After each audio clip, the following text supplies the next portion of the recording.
पाकिस्तान की कम्युनिस्ट तहरीक है पोरे तंजी निजात की तहरीक है उन्हें तमाम बुरो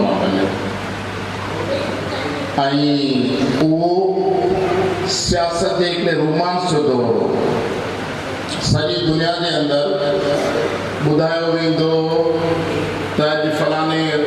सोवियत यूनियन में पूरे तो जो इनकलाब अची वो क्यूबा में इनकलाब अची वो वियतनाम आज़ाद थी वो नॉर्थ कोरिया में इनकलाब अची वो चीन में हारिन कामयाब करे वरतो ईअं असांजा सिंध जा नौजवान उत्साह वठंदा उन्हनि कामयाब इनकलाब ने तजुर्बनि खां उत्साह वठंदा पंहिंजूं जवानियूं पंहिंजूं ज़िंदगियूं पंहिंजो सभु कुझु पंहिंजी तालीम इल्म सभु उन इनकलाबनि जी ख़्वाहिश में क़ुर्बान कंदड़ हुआ ऐं लाज़वाल कम्युनिस्ट तहरीक जा अमल किरदार जेके असां पंहिंजे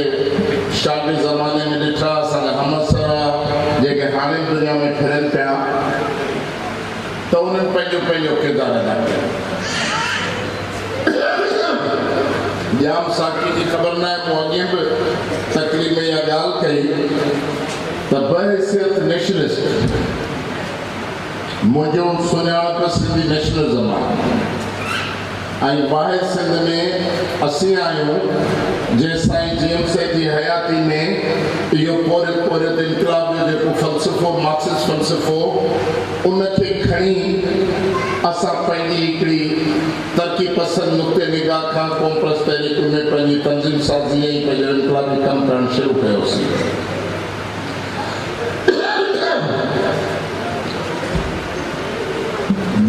त उन ज़माने में जेको जाम साकी साहब जो हिकिड़ो तारीख़ी किरदारु जेको मां सम्झां थो उनजी पचार घटि थी थिए ख़बर न छो ही पोरियत इनकलाबी सोशलिस्ट इनकलाबी सियासत कंदड़ दोस्त उनखे नथा मञनि पाकिस्तान में सियासी तहरीकुनि में रुगो जेल कोड़ा गोलियूं अज़ाब गिलाऊं इल्ज़ाम उनखां सवाइ कंहिं बि सियासी कारकुन खे को मान मर्यादा घटि मिलंदी आहे सिंध में ऐं उन माण्हू तहरीकूं हलाईंदा अध में वधंदी वेंदी अदा ही जदोजहद उन ज़माने में वञे ॿिए ज़माने में 4-5 अदड़ियूं ऐं 4-5 नौजवान जाम साकी सां कंहिंजी बुख हड़ताल ते वेहंदा उन सॼी दुनिया में पढ़ायो हूंदो सॼी दुनिया जा इंसान दोस्त अवाम दोस्त जमहूरियत पसंद मुल्क उन जी हिमायत में बीहंदा हुआ हुक्मराननि ते हिकिड़ो दॿा पवंदो ऐं मुंहिंजे नुक़्ते नज़र सां जाम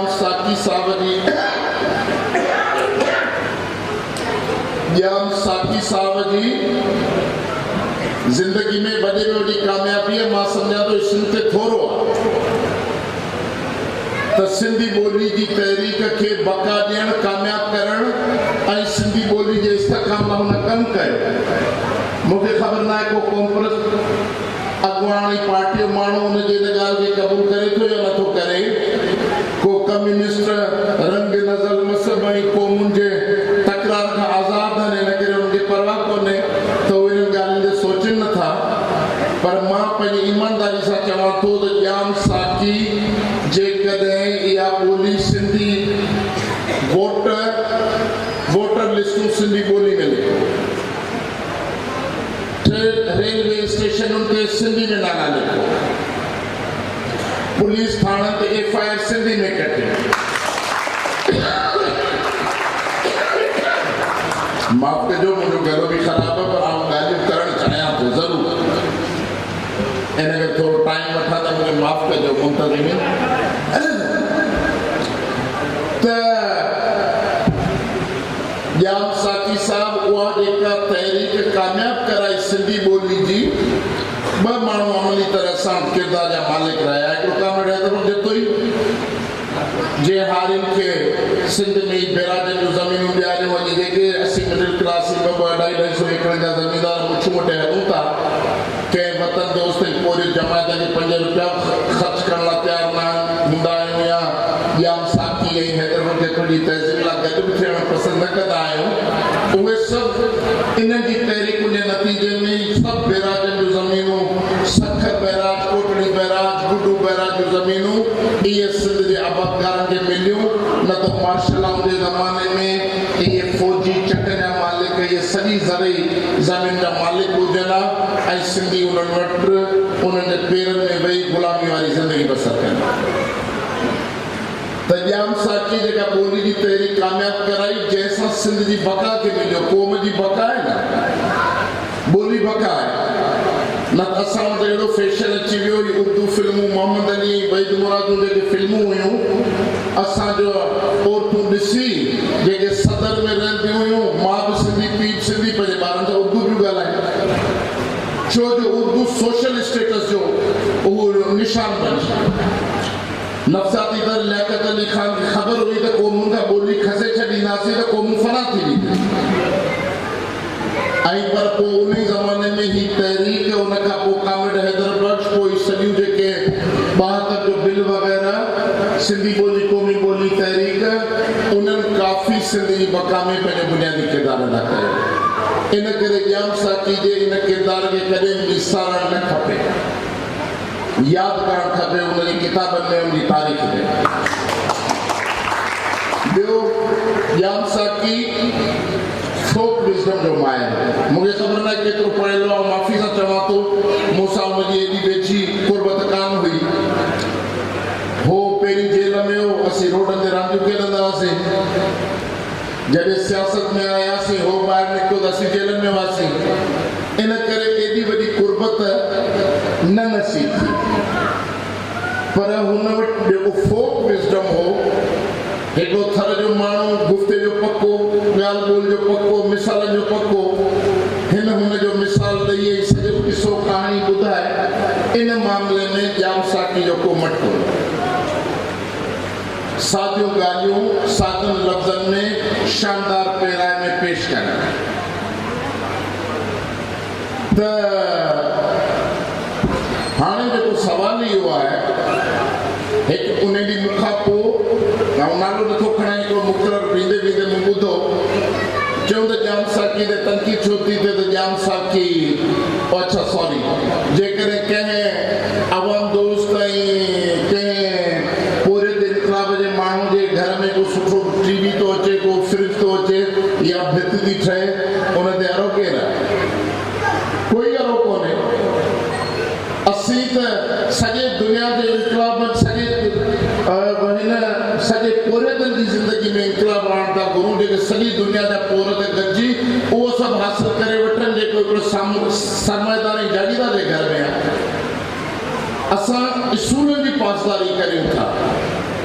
जेकॾहिं नज़ीर अब्बास खे केरु कन में ॿुधाए छॾे हा त बाबा हे हर वरू जनरल ज़िया जी मार्शल आहे, हर वरू पंहिंजी ज़िंदगी ॾेई छॾींदे, सुठो फौजी जनरल खे कैप्टन मेजर सां छा करे वठ, तूं ज़िंदा सलामत निकिरी वेंदे, त नज़ीर अब्बास गुमनाम माण्हुनि वांगुरु ख़बर में पियो रहे आहे छा? ॻाल्हि सियासी नज़रियाती आदर्शनि जी आहे। त आदर्शनि सां आख़िर ताईं केरु बीठो, कंहिं उन लाइ कमु कयो, ऐं आख़िर वक़्त ताईं जेको बुनियादी नज़रियो आहे, जेको नुक़्ते नज़र आहे, उनखे सरेंडर न कयो। त इन करे तमामु घटि माण्हू पैदा थींदा आहिनि। ॼाम बुनियादी पोरियत हो, घणनि माण्हुनि खे ॼाम खां तकलीफ़ बि हूंदी, बोतारनि खां, पर हिकिड़ो लाज़वाल अमली ज़िंदगी जो हिकिड़ो लाज़वाल किरदारु। हाणे सवाल इहो आहे त पाकिस्तान में वॾे में वॾी ॾुख जी ॻाल्हि इहा आहे त असांजूं सियासी पार्टियूं, कॉमप्रस्त हुजनि, सोशलिस्ट तहरीकूं हुजनि या कम्युनिस्ट पार्टी हुजे, पंहिंजे सियासी तजिए में इंतई नाकाम वयूं आहिनि।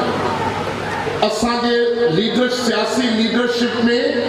को सोशल साइंटिस्ट कोन्हे जेको तारीख़ जी रोशनी में फ़लसफ़े जे बुनियादनि ते क़ौम ऐं हालतुनि जो तजो करे, क़ौमुनि जी रहनुमाई करे।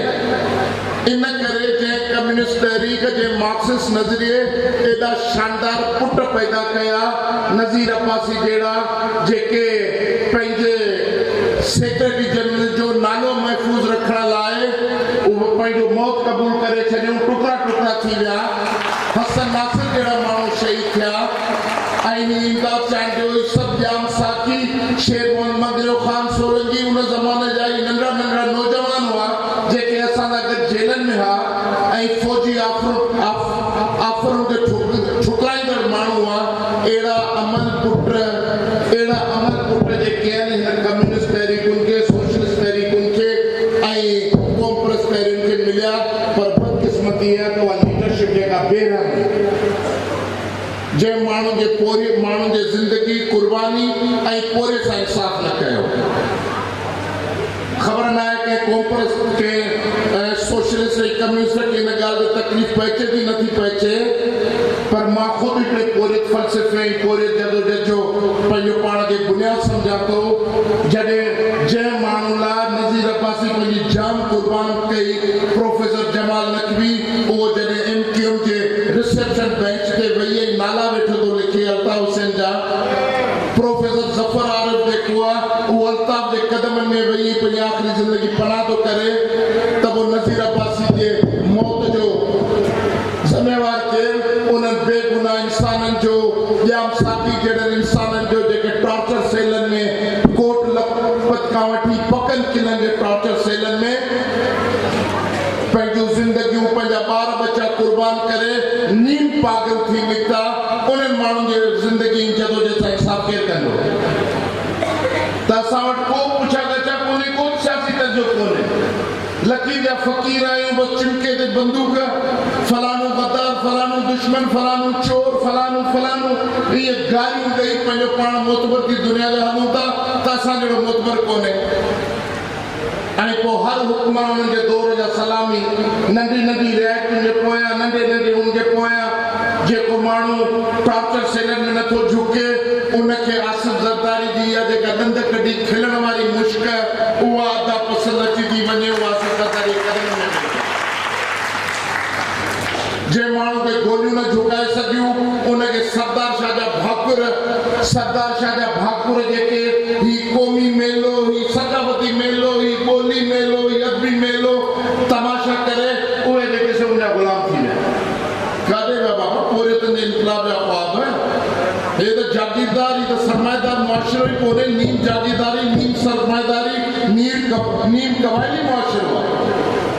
अॼु बलोचिस्तान जे माण्हू खे कहिड़ी ख़बर त हुनखे मानी खाइण लाइ सरदार खां इजाज़त वठणी पवंदी त घर में गोश्त पचाया या दाल पचाया। माण्हू प्राइवेट जेलनि में सालनि जा साल पिया आहिनि, जंहिंजी सरदार जी मर्ज़ी न थिए त हू जेल मां नथो निकिरी सघे। जागीरदार शाही जेका सिंध में सियासी इंस्टीट्यूशन तौर थी ताक़तवर थी, मज़बूत थी त पढ़जी वई आहे। ऐं पोइ कम्युनिस्ट पार्टी जेके तजुर्बा कया, पहिरीं बग़ावत जनरल अकबर वारी, पोइ ज़ुल्फ़िकार अली भुट्टो जो सहर, ऐं पोइ कुझु कोन रहियो, ख़तमु। अॼु तितर बितर आहे। मूंखे अफ़सोस थिए थो त जेके नौजवान पंहिंजे जवानीअ ॾींहंनि में शागिर्द जमायतुनि में हू पंहिंजूं ज़िंदगियूं घोरण लाइ तयारु हुआ। ऐं हमेशह इमदाद मूंखे मिलंदो, खिलबो कंदो आहियां त जेके नौजवान पंहिंजूं ज़िंदगियूं ॾियण लाइ तयारु हुआ, अॼु 60 सालनि जा रिटायर आहिनि। असां नौकिरी कई 60 सालनि ताईं सरकारी, बचा पालणा, माउ पीउ पोड़ा थी विया, केरु मानी ॾींदो, पिनंदासीं त कोन। असां शाहबाज़ बाबा तव्हां नौकिरी कई, हाणे तव्हां रिटायरमेंट आहियो, हाणे तव्हांखे पेंशन थी मिले, पुट जवान थी विया, तालीम जो ॿार लही वियो, को नौकिरी में, को रोड ते, त छा हाणे असांजो कमु आहे त असांजा काइदा जी नौकिरियुनि जे पोयां डोड़ूं, असांखे वरी बि सरकारी असाइनमेंट जे पोयां डोड़ूं, या असां जंहिं पोरियतनि जो इनक़लाब आणण लाइ, दुनिया जे इनक़लाब आणण लाइ जेके माण्हुनि सां वाइदा कया, तकीरूं कयोसीं, ख़्वाब ॾेखारियासीं, असांजे चवण आखण ते सभई नौजवान सिंध तां इन नज़रे खां फ़िदा थी विया। उन्हनि माण्हुनि जो छा थींदो? उन्हनि सां कुझु कमिटमेंट जी तक़ाज़ा आहे या न आहे तक़ाज़ा? त इहे ज़रूरु मां हिते आहियां मौजूदु, ऐं इन करे मां तव्हां सभिनी खां सवाल थो कयां। तव्हां मूंखे न सम्झो मां नेशनलिस्ट आहियां, पर प्रोग्रेसिव डेमोक्रेट आहियां। मां शामिस्ट न आहियां, मां फाशिज़म ते लानत विझां थो। मां तव्हां सभिनी खे ॾाढो सवाल थो पुछां त छा वतन, क़ौम ऐं पोरियतनि जे फ़लसफ़े लाइ सियासत कंदड़ माण्हू पंहिंजे कमिटमेंट में